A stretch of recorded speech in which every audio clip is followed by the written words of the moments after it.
Salve, salve, moçadinha! Vamos dar sequência aí ao nosso conteúdo, ó. Só lembrando vocês, tá? No momento passado, nós trabalhamos alguns conceitos importantes, né? Trabalhamos a diferença entre tempo, clima e aprendemos um pouco sobre a atmosfera. E vimos, pessoal, que toda essa dinâmica da atmosfera é muito complexa.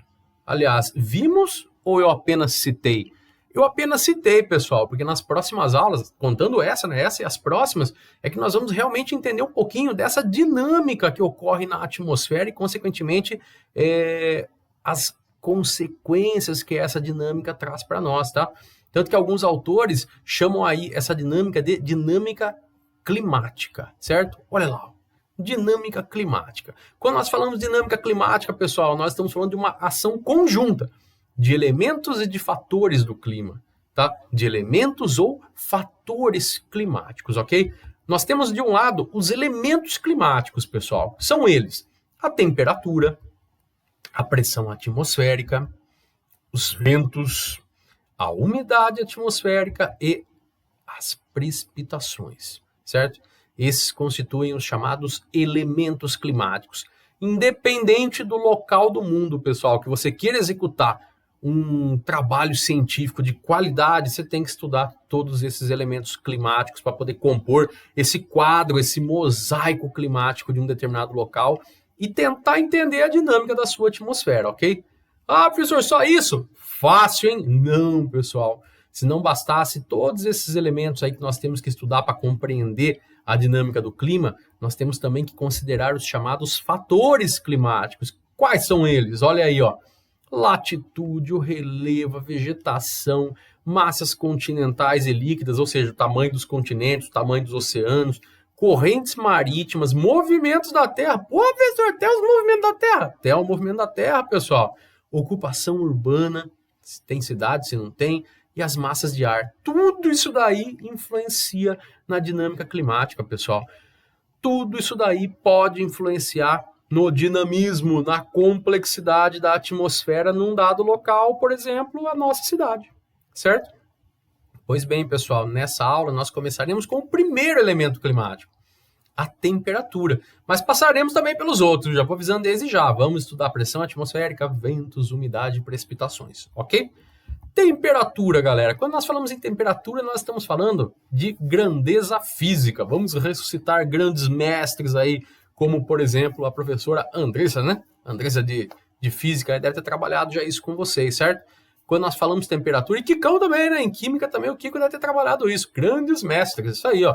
Temperatura, pessoal, é uma grandeza física, ou seja, é uma medida do grau de agitação das moléculas que compõem um corpo. Se você tem pouca agitação, né? Você tem uma temperatura mais baixa. Se você tem muita agitação, você tem uma temperatura mais alta. Certo? E detalhe, pessoal, para o estudo do tempo e do clima, algumas coisas aí fazem a temperatura mudar ou não, certo? E nós vamos estudar essas coisas agora. Por exemplo, a altitude. Altitude, pessoal, se um local é mais alto ou mais baixo, vai influenciar na temperatura? Com certeza. Com certeza, galera. Vocês têm essa imagem aí na apostila de vocês, certo? Nós temos 3 cidades nessa imagem. É como se fosse um perfil, né, um corte do estado de São Paulo, né? Você tem Santos, que está ao nível do mar, né? Nem desenharam a praia aí, né, pessoal? Tem um barranco aí, mas tudo bem, né? Santos, nível do mar, 22 graus. São Paulo, 730 metros, quase 19 graus. E depois, em 1.700 metros de altitude, nós temos Campos do Jordão, com 15,8. Percebam, pessoal, que quanto mais nós subimos, mais a temperatura diminui.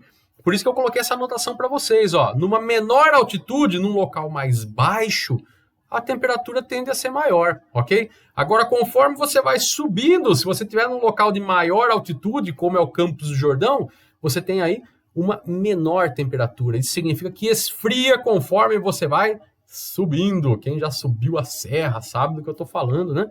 Sempre é um pouquinho mais frio lá em cima, né, pessoal? Quem já foi para Campos do Jordão já deve ter passado um frio desgraçado lá, sabe melhor ainda do que eu estou falando, certo? Pois bem, pessoal, outro fator aí que pode influenciar na temperatura, a latitude. E, professor, você repetiu. Não, eu não repeti, pessoal. A primeira palavra é altitude. Altitude, uma distância vertical, uma altura em relação ao nível do mar, certo? Agora eu estou falando de latitude, ou seja, a distância de um determinado local, uma cidade, em relação à linha do Equador, certo? Já aprendemos aí em outras aulas passadas aí, perfeito? Mas por que a latitude influencia, pessoal? Dá uma olhadinha aí, ó.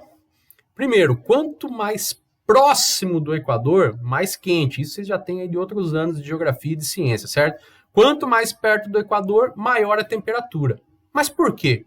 Primeiro, pessoal, no Equador você tem o raio solar chegando de maneira perpendicular, ou seja, fazendo aí 90 graus, então ele vai estar realmente mais forte, digamos assim, certo? Então vai ficar mais quente, certo? Em compensação, perto dos polos, você já vai ter uma radiação solar chegando de maneira inclinada, como vocês podem ver nesse desenho aí, certo? Isso se deve ao quê? Isso se deve ao quê? Primeiro, ao formato da Terra, né? Formato da Terra, ó, ligeiramente esfericizado aí, certo? E também a inclinação do eixo. Lembra que nós estudamos em outras aulas, pessoal, que a Terra tem uma inclinaçãozinha no eixo aí? Pois bem, a soma desses dois aí, ó, o formato dela, mais a inclinação do seu eixo, propiciona o quê? Propicia o quê? Que os diferentes locais, que as diferentes latitudes recebam quantidades diferentes de radiação solar. Se receber uma quantidade diferente de radiação solar, automaticamente você vai ter as diferenças nas temperaturas, certo? Mais perto do Equador, calorzão. Conforme você se distancia do Equador em direção aos polos, mais frio, certo? Se não bastasse isso, também temos as diferentes espessuras nas camadas de ar, pessoal. Ou seja, próximo aí do Equador, você tem uma camada mais fina, digamos assim, de ar. Conforme você vai em direção aos polos, essa camada fica um pouquinho mais densa, ok? Tranquilos? Tem mais coisa que mexe com a temperatura? Tem, galera. Tem um efeito importantíssimo chamado maritimidade e continentalidade. Galera, eu vou falar disso com vocês nos 3 anos do ensino médio, cara. Isso daqui é extremamente importante. O Enem vira e mexe, pipoca com isso, acaba cobrando isso daí. Mas vamos pela etimologia da palavra, pessoal. Maritimidade tem a ver com o quê? Mar. Continentalidade. Com continente, certo? Maritimidade tem a ver, talvez, com umidade, certo? Continentalidade, mais seco. Pois é, quase isso, pessoal. Quando nós falamos em maritimidade, nós estamos falando de um local que tenha maior proximidade em relação ao mar, ou seja, que esteja mais localizado próximo ao mar, e, consequentemente, a temperatura dele não vai variar tanto entre o dia e a noite e nem entre o verão e o inverno. Então, você vai ter uma variação de temperatura menor, tá? Agora, no efeito da continentalidade, já é o contrário, tá? Você tem aí um local mais distante do oceano, mais distante do mar, certo? As temperaturas vão variar mais entre os dias e as noites e também entre o verão e o inverno. Ô, professor, mas por que a temperatura nenhum não varia e no outro varia? Pessoal, uma coisa importantíssima que compõe a nossa atmosfera: vapor d'água. Ô, louco, professor, o vapor é tão importante assim? É, pessoal. O vapor d'água é extremamente importante, pessoal. Vocês não têm noção do quanto que é importante, tá? Por que eu digo isso? Se você está mais próximo do oceano, mais próximo do mar, você tem mais umidade no ar, certo? Conforme você vai se afastando do litoral, vai ficando longe da praia, você está indo para o interior, o ar vai ficar com menos umidade. Tá, mas o que acontece, pessoal? Qual que é o papel da umidade no ar, do vapor d'água? O vapor d'água, galera, ele demora para esquentar e ele demora para esfriar, certo? Isso significa o quê? Se você está mais próximo da praia, vamos supor uma cidade praiana, durante o dia você não vai ter aquele calorzão exorbitante e à noite você não vai ter aquele friozão exorbitante. Em compensação, aqui em Piracicaba, pessoal, isso acontece muito na época do inverno, né? É ou não é? Essa época que nós estamos vivendo, pessoal, de junho, julho, agosto, até uma partezinha de setembro, nós estamos no inverno, certo? O que acontece no inverno, pessoal? No clima que nós temos aqui em Piracicaba, quase não chove, certo? A umidade do ar é muito baixa, então você tem pouco vapor. O que acontece durante o dia? Do meio do dia, fica quente pra caramba, até no meio da tarde fica muito quente, aí começa a esfriar, de madrugada faz um friozão, cara. E percebam, pessoal, quanto mais seco estiver o ar, mais vai variar a temperatura entre o dia e a noite, certo? Já na praia não acontece tanto isso, pessoal. Por quê? Porque na praia tem bastante vapor, o vapor demora para esquentar, depois demora para esfriar. Agora aqui em Piracicaba esquenta rápido e esfria rápido porque não tem quase vapor de água na atmosfera. Vamos trabalhar com um exemplo para ficar mais fácil, pessoal? Vamos? Aqui, ó. Só que antes de trabalhar esse exemplo, pessoal, na física, essa propriedade é chamada de propriedade do calor específico. Todos os corpos têm uma capacidade em adquirir calor ou perder calor, tá, pessoal? No caso da água, ela demora muito para esquentar e ela demora muito para esfriar, ok? Vamos trabalhar com um exemplo para ficar mais fácil, ó. Tem um mapa da Europa aí, estão vendo? Tem 3 cidades. Como não está dando para ver muito bem, eu destaquei para vocês, ó. Cardiff, Varsóvia e Moscou. Essas 3 cidades, pessoal, se vocês observarem, elas estão praticamente, assim, com pouca diferença, né? Praticamente na mesma latitude, praticamente na mesma diferença, na mesma distância em relação à linha do Equador, certo? Você imagina que todas elas tenham um clima parecido, certo? Porque recebem praticamente a mesma quantidade de energia solar. Então, praticamente a mesma distância do Equador, certo? Mas não é o que acontece, pessoal. Dá uma olhadinha em Cardiff aqui, ó, e dá uma olhadinha em Moscou. Vamos só comparar os dois extremos, tá? Cardiff, dá uma olhadinha na tabela. Olha a tabela de baixo aí, meu. Olha a tabela, ó. Cardiff, no verão a temperatura máxima é 33. Em Moscou chega a 31. No inverno chega a 17. Desculpa, menos 17 em Cardiff. Mas em compensação em Moscou chega a menos 32. Até as chuvas são diferentes, pessoal. Em Cardiff, você tem uma média mensal de 88 milímetros. Em Moscou, você tem uma média mensal de 52 milímetros, certo? Percebam, pessoal, que a diferença entre as temperaturas do verão e do inverno de Cardiff, essa diferença é muito menor entre o verão e o inverno do que Moscou. Aliás, essa diferença também é um conceito muito importante, pessoal, é chamada de amplitude térmica. Significa que é a diferença entre a temperatura máxima e a temperatura mínima de um dado local. Pode ser calculado aí diariamente, pode ser calculado entre o inverno e o verão. No caso dessa imagem que vocês estão vendo, está calculado entre o inverno e o verão, né? Então, Cardiff, entre o seu verão e o seu inverno, tem 50 graus de diferença, pessoal. 33 mais 17, né? 50 graus de amplitude térmica, cara. 50 graus de diferença entre o mês mais quente para o mês mais frio. Agora, em Moscou, galera, em Moscou essa diferença chega a 63 graus de amplitude térmica. Ó. 31 graus positivo no verão e 32 negativo no inverno. Então, olha só, pessoal. O que esse gráfico, o que essa imagem, o que esse exemplo está trabalhando? Cardiff, depois vocês vão pegar um mapinha coloridinho, bacana para ver aí na internet. Cardiff está numa ilha, pessoal, na ilha da Grã-Bretanha. Cardiff está rodeada por água, então ela tem um efeito da maritimidade muito grande. Então ela tem bastante vapor de água na atmosfera. Então não vai esquentar tanto e não vai esfriar tanto. E professor, mas faz temperatura negativa, como que não está esfriando? Pessoal, aí entra um fator importantíssimo, que é a latitude. Cardiff está bem distante da linha do Equador, tá? Então por isso que faz frio, certo? Só que vai variar a temperatura máxima e mínima muito menos do que em Moscou, certo?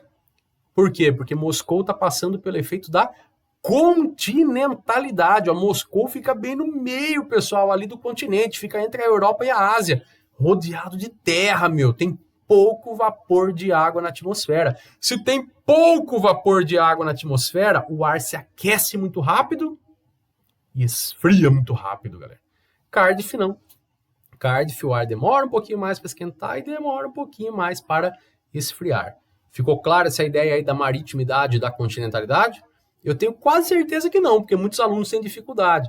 Quer um conselho, pessoal? Volta o vídeo, pausa, assiste de novo, faz a anotação, porque é um conceito importantíssimo e nós vamos utilizar muito nesses 3 anos, ok?